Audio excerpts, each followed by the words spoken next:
আসসালামু আলাইকুম everyone, welcome back to my channel. কাছে এবং দূরে যে যেখান থেকে ভিডিওটি দেখছেন, আশা করছি আল্লাহর রহমতে সবাই ভালো আছেন। আমরা আলহামদুলিল্লাহ ভালো আছি।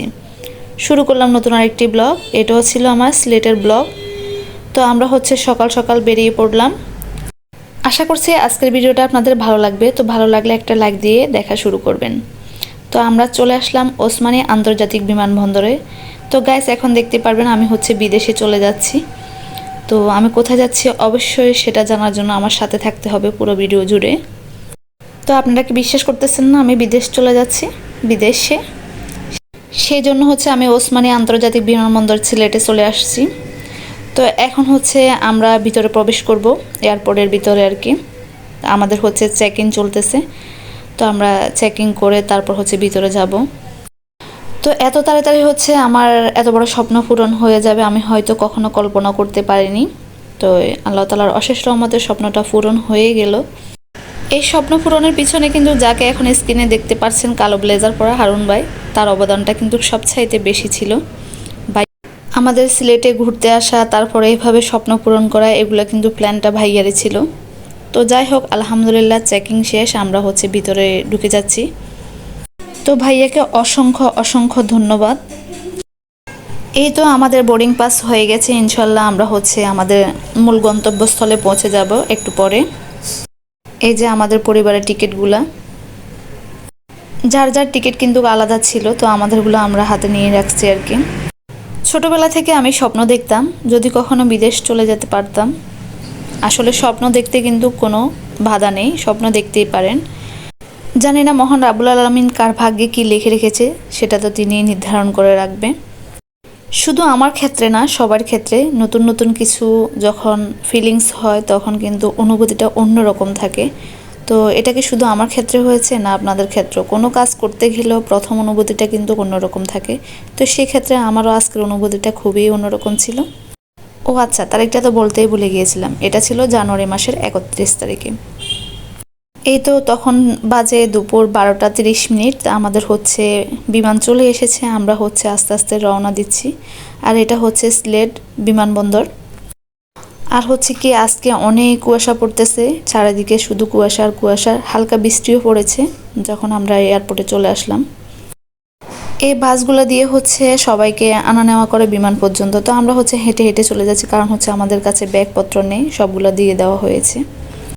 তো যাই হোক, বাচ্চারা তো অনেক খুশি যেহেতু প্রথমবার বিমানে উঠবে। তো ওরা কিন্তু মহা খুশি। সেই সাথে আমরাও কিন্তু কম খুশি না, যেহেতু আমাদেরও প্রথম বিমানে ওঠা। তো সবচেয়ে বড় ইচ্ছা আল্লাহর পাক পবিত্র জায়গা মক্কা মদিনা ঘুরে আসার। ইনশাআল্লাহ যদি কখনো আল্লাহ চায় তাহলে অবশ্যই যাব। তো আমাদেরকে অনেক দূর হেঁটে হেঁটে তারপর বিমান পর্যন্ত যেতে হবে। এই জায়গাগুলো কিন্তু অনেক সুন্দর, খুব সুন্দর করে গাছ লাগানো হয়েছে। গাছগুলো দেখে বেশি ভালো লাগতেছে আর কি। তো আমরা এর ফাঁকে ফাঁকে কিছু ছবিও তুলে নিচ্ছি, ভিডিও করে নিচ্ছি। আমরা আমাদের বিমানের টিকিট বুকিং দিয়েছি ফেনী হাজি ট্রাভেলস থেকে। কারণ বুকিং দিতে হয় প্রায় 2 সপ্তাহ আগে দিতে হয়, না হলে বুকিং পাওয়া যায় না। তো সেই জন্য আমরা 2 সপ্তাহ আগে টিকিটগুলো কেটে নিয়েছিলাম। টিকিট সংগ্রহ করার সময় বড়দের এনআইডি কার্ড লেগেছে আর বাচ্চাদের জন্ম নিবন্ধন কার্ড লেগেছে। এই তো আমরা এখন বিমানের ভিতরে ঢুকে যাচ্ছি। ঢুকতে কিউট কিউট বিমানবালা আপুরা আপনাদেরকে ওয়েলকাম জানাবে। তো এই আপুদের ভাষা, ব্যবহার, নর্মতা, ভদ্রতা আপনাকে আকৃষ্ট না করে ছাড়বে না। মানে এতটা ভালো লেগেছে আমার। আমাদের বিমানের বোয়িং ছিল 787। এই বিমানে মোট 542টি সিট ছিল, তার মধ্যে আমাদের সিট ছিল 13টা। এখন আমরা সিটগুলো খুঁজতেছি, খুঁজতে খুঁজতে দেখি আমাদের মধ্যখানে যে শাড়িটা আছে সেই শাড়ির মধ্যে পড়েছে, একটা সিটও জানালার পাশে পড়ে নাই। সবাই তো রীতিমতো হতাশ হয়ে আছে, যেমন বাচ্চারা তেমনি বড়রা। বিমানে উঠে যদি বাইরের দৃশ্যটা ফিল না করতে পারি তাহলে আর মজাটা পাইলাম কই। তো আমাদের ভাগ্যটা খারাপ ছিল, আমাদের একটা সিটও জানালার পাশে পড়ে নাই। তো বিমানবালাদেরকে অনেক রিকোয়েস্ট করলাম, ওরা বলছে আচ্ছা যদি পারি তাহলে একটা জানালার পাশে সিট দেবো আপনাদেরকে। আমার ভিডিওগুলো যদি ভালো লেগে থাকে আমার চ্যানেলটি সাবস্ক্রাইব করে নেবেন এবং আমার ফেসবুক পেজটা ফলো দিয়ে দেবেন। ভিডিওতে একটা লাইক দিতে ভুলবেন না এবং কমেন্টস করবেন। আর বেশি ভালো লেগে থাকলে বন্ধুদের সাথে শেয়ার করে নেবেন। বিমানে ওঠার পর থেকে আকাশে কিছুই দেখা যাচ্ছে না, শুধু মেঘ আর মেঘ দেখা যাচ্ছে।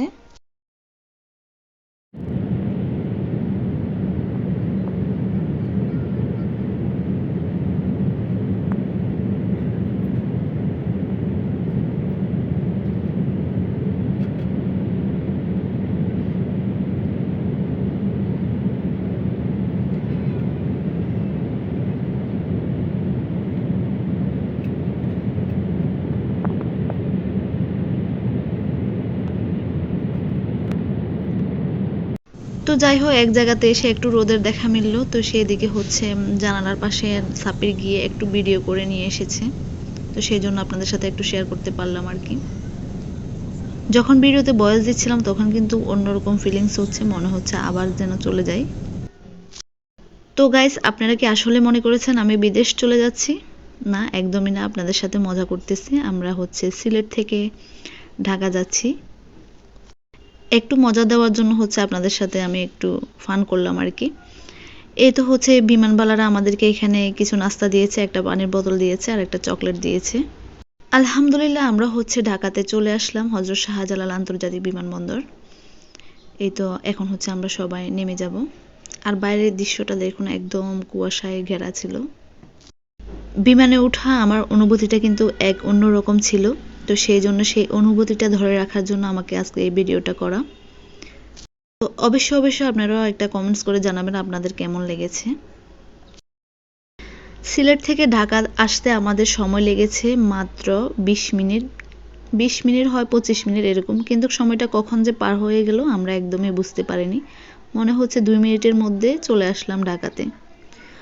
আমাদের একজনের টিকিট নিয়েছে 3800 টাকা, ছোটদেরও একই, বড়দেরও একই। এই তো বাসটা এসে অপেক্ষা করতেছে আমাদের নেওয়ার জন্য, তো আমরা হচ্ছে এখন বাসের মধ্যে উঠে যাব। এদিকে আমার নাফিসা মহারানী তো মহা খুশি, সে হচ্ছে একটা কেক পেয়েছে আর একটা বান পেয়েছে। ওকে হচ্ছে একজন বিমানবালা দিয়েছে আর বলেছে ওকে ওনাদের বাড়িতে নিয়ে যাবে। তো বলছে তুমি আমাদের সাথে চলো, আমরা আবার তোমাকে পৌঁছে দিয়ে আসবো বাসায়। তো ও তো মহা খুশি এগুলা পেয়ে। এই তো এখন কিছু ছবি তুলে নিলাম, সাথে কিছু ভিডিও করে নিলাম, তারপর হচ্ছে আমরা বাসে উঠে যাব। এই তো চলে আসলাম বাংলাদেশে, ওয়েলকাম টু বাংলাদেশ আমাদের ওয়েলকাম জানাচ্ছে। তো আমরা হচ্ছে বিদেশ থেকে ঘুরে তারপর বাংলাদেশে চলে আসলাম। তো আমাদের ঢাকার এয়ারপোর্টটা কিন্তু ভীষণ সুন্দর ছিল। এখন হচ্ছে আমরা ঘুরে ঘুরে তারপর হচ্ছে বাইরে বের হয়ে যাব। আমাদের বাইরে হচ্ছে গাড়ি অপেক্ষা করতেছে আমাদের জন্য। আমরা হচ্ছে আবার ফেনীতে ব্যাক করব। তো 4-5 দিনে হচ্ছে অনেক জার্নি করেছি, অনেক ঘোরাফেরা করেছি। তো যাওয়ার সময় তো মন এমনিতে খারাপ থাকে। তো যাই হোক, ইনশাল্লাহ আবার কখন যে ঘুরতে বের হব তা জানি না, তবে এবছরের মতো সমাপ্তি আর কি। ছোটোখাটো কোনো জায়গায় ঘুরবো, তবে লং জার্নি আর হবে না। তো আজকে কয়েকদিনে সবাই কিন্তু অনেক ভালো সময় কাটিয়েছি, তো আসলে কিন্তু পরে মন খারাপ হবে আর কি। তো যাই হোক, আজকে ভিডিওটি এ পর্যন্ত। সবাই ভালো থাকবেন, সুস্থ থাকবেন, আমাদের জন্য দোয়া করবেন। আল্লাহ হাফেজ।